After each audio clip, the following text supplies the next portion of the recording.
She came smiling, with flowers in one hand and a speech in the other. She said she wanted to help African women. She took photos with babies, walked through villages, praised Traore on camera. But behind the kindness was a secret job. And when the truth came out, she didn't just lose her fake charity. She cried as the whole world watched her get exposed. Her name was Claire Dubois, a young blonde woman in her early 30s, French accent, expensive sunglasses, calm voice. She arrived in Ouagadougou as the director of a Western NGO called Hope Forward, claiming to support girls' education and women's health. She gave interviews on state TV, praising President Ibrahim Traore for giving African youth the courage to dream. She visited schools, took selfies with market women, donated boxes of books and solar lamps. "It's not about politics," she said. "It's about people." But she wasn't here for just people. She wasn't even based in Burkina Faso. Her real base was in Abidjan, Côte d'Ivoire, and her real job was much darker. While she toured rural villages by day, her nights were filled with encrypted phone calls and quiet messages to unknown contacts. She always traveled with a media officer, a tall man who never gave his name. She carried 2 phones, one public, one for security. She often asked odd questions. How far is the nearest military base? How often do soldiers change shifts in these areas? Has Burkina Faso received any drones recently? At first, no one questioned her. She was polite, clean, fluent in French. She gave out free things. But something felt strange. One woman in a small village whispered to a local leader, "She's not here to help us. She's here to find something." Meanwhile, Burkinabe intelligence had already flagged her. They knew her NGO's name was tied to a strategic monitoring program funded by an American foundation. They knew her emails were being routed through a French IP address, with code names like Phase Orange and T-Access Zone. Still, President Traore said, "Let her work. The more she believes she's winning, the clearer her mission will become." So she kept smiling. She kept giving speeches. And she had no idea that her biggest donation was about to be her own downfall. By her 3rd week in Burkina Faso, Claire Dubois was everywhere. She'd shaken hands with ministers. She'd been on state radio. And she even took a photo with schoolgirls, holding up a sign that said, "Africa first, women always." But behind the smiles, her real work had begun. She had visited 9 villages in 7 days, each near military training grounds, oil depots, or drone watchtowers. She said she was inspecting field progress. But what she was really doing was making a map. One night, in her hotel room in Ouagadougou, she opened her laptop and began marking red circles across the country. She named the file BF-Field Access-V2. The circles weren't schools. They were military routes, border patrol bases, and drone delivery lines. That same night, she attached the map to an encrypted email, addressed to a contact saved under the name Melvin. The server wasn't in France. It wasn't in the US. It was traced to a NATO-linked office in Abidjan, Côte d'Ivoire. She hit send. She smiled. She thought no one had seen. But what she didn't know was that her laptop had already been mirrored. Everything she typed was being read in real time by Burkinabe intelligence. The moment she hit send, President Ibrahim Traore received a copy of the email on his encrypted line. He looked at the map. He studied the code names. Then he picked up the phone and said, "Let her keep going." She just confirmed everything we suspected. The next morning, Claire held a press breakfast with foreign journalists. She wore white. She called Burkina Faso a rising hope in the region. But when a local reporter asked her why her NGO was only working in military-heavy zones, she laughed nervously and said, "Pure coincidence. We just go where help is needed." The real coincidence? The exact same day. The presidential security team uncovered a USB drive hidden in a fake lipstick tube in her bag. Inside the drive, satellite images, drone flight patterns, government convoy photos. The time for pretending was almost over. But President Traore didn't want her arrested in silence. He wanted the world to see it. So he sent her a polite invitation. "You are invited to speak at the National Conference on African Sovereignty as a guest of honor." She accepted, excited, confident, and completely unaware that she was walking into her own public exposure. The event was grand. Flags waved, cameras flashed, and the red carpet stretched across the steps of the National Assembly Hall. Inside, hundreds of people gathered: ministers, students, foreign diplomats, and journalists. At the center of it all sat Claire Dubois. She wore a bright African dress. She smiled at everyone. She waved like a celebrity. A banner above the stage read, "African Sovereignty, Our Voice, Our Future."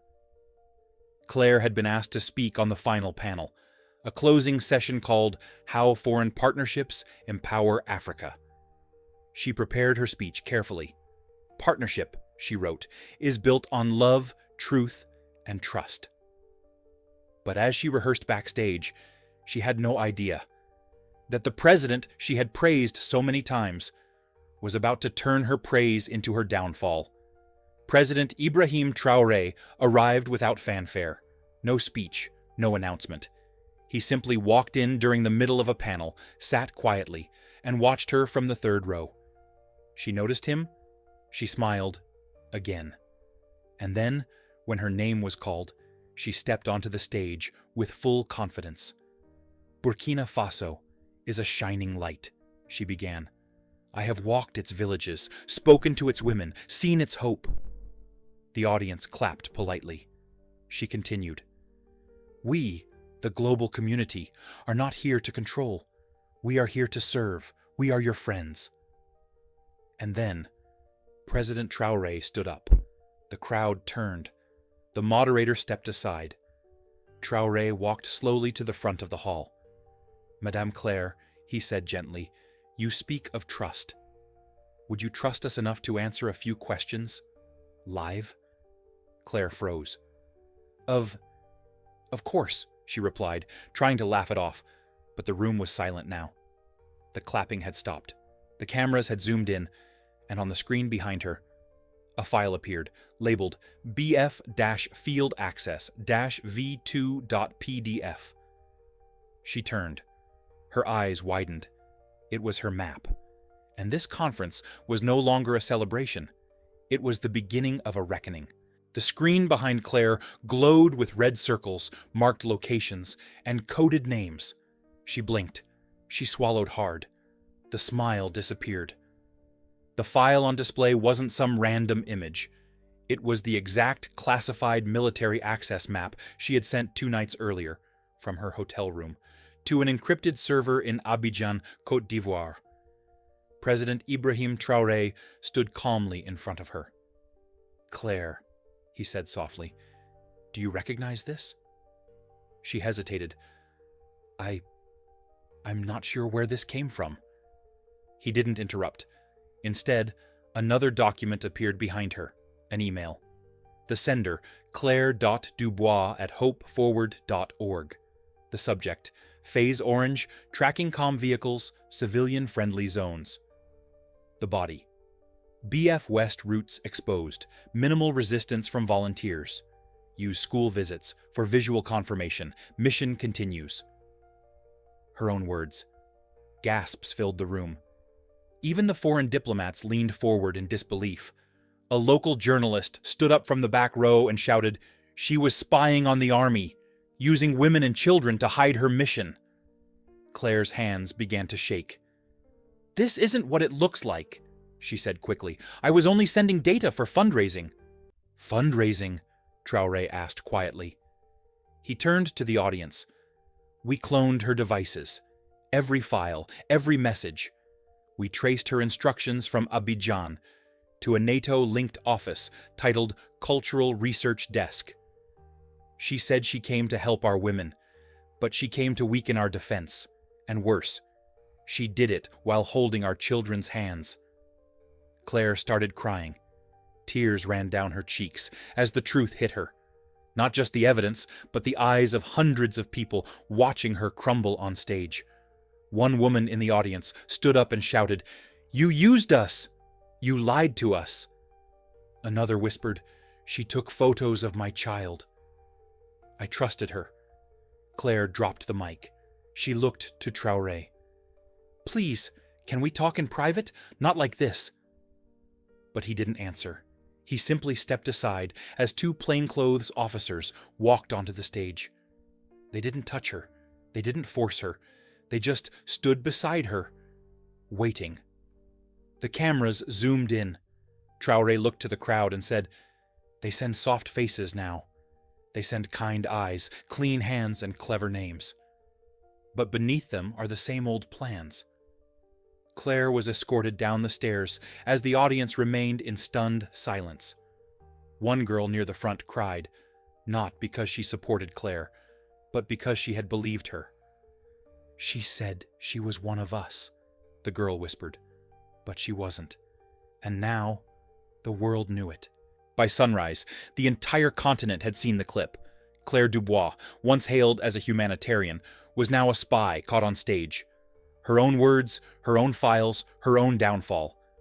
The video spread faster than wildfire. Twitter, WhatsApp, TikTok, Al Jazeera, BBC. Every outlet ran the headline, "Traore exposes foreign operative, masquerading as charity CEO." Some tried to defend her. A French newspaper called it a misunderstanding. A US-based NGO said she was gathering data for research purposes. But no one could explain the emails. No one could explain the map. No one could explain the fake lipstick USB filled with satellite footage of Burkina Faso military sites. That afternoon, a secure line rang inside the presidential compound. President Ibrahim Traore answered it himself. On the other end, Alassane Ouattara, President of Côte d'Ivoire. "Excellency," Ouattara said, "I ask that we treat this matter with diplomacy. This woman holds cross-border ties. Let us handle it quietly." Traore didn't raise his voice. He didn't even pause. "She sent sensitive intelligence from your capital to parties operating in Paris and Washington. She stood in our villages with lies in her pocket. You can handle your guests however you want, but in Burkina Faso, we handle traitors one way, with justice." Silence on the line. Then a calm reply. "Then we may need to rethink cooperation." Traore smiled and said, "If cooperation means swallowing betrayal, Burkina Faso will go hungry instead." He hung up. Within the hour, a second request came, this time from the French ambassador in Ouagadougou. A private meeting, a quiet resolution. Traore declined. Instead, he walked to the National Press Center and gave one of the shortest speeches of his presidency. They ask us to forget. They ask us to forgive. But they never ask themselves what we feel when their operatives sit in our homes, shake our hands, and send our secrets across oceans. In the audience were villagers from the places Claire had visited. Mothers, teachers, even children who had been photographed. One woman stood up and said, "Mr. President, thank you for protecting our trust." That night, across Africa, people didn't just talk about the spy. They talked about the moment the mask was pulled off, not by force, but by calm truth. And Claire? She sat in a government facility just outside Ouagadougou. No cameras, no press, just a notebook, and the weight of the trap she thought she had set, now closed around her. 3 days after the arrest, Claire Dubois was still silent. No press statement, no apology. No embassy official could clean up what had already burned across the internet. Inside her holding room, she was no longer the smiling CEO who stood on stage. She was just a woman, staring at the walls, her mission collapsed under the weight of its own lies. But outside, Burkina Faso had already moved on. Not in forgetfulness, but in strength. In a packed hall at the University of Ouagadougou, students held an event titled They used to send soldiers. Now they send smiles. Paintings were displayed, speeches were given. But the most powerful moment came when President Ibrahim Traore walked in unannounced. He stood before the young audience and spoke plainly. They used to come with guns. Now they come with cameras. They used to hide behind uniforms. Now they hide behind causes.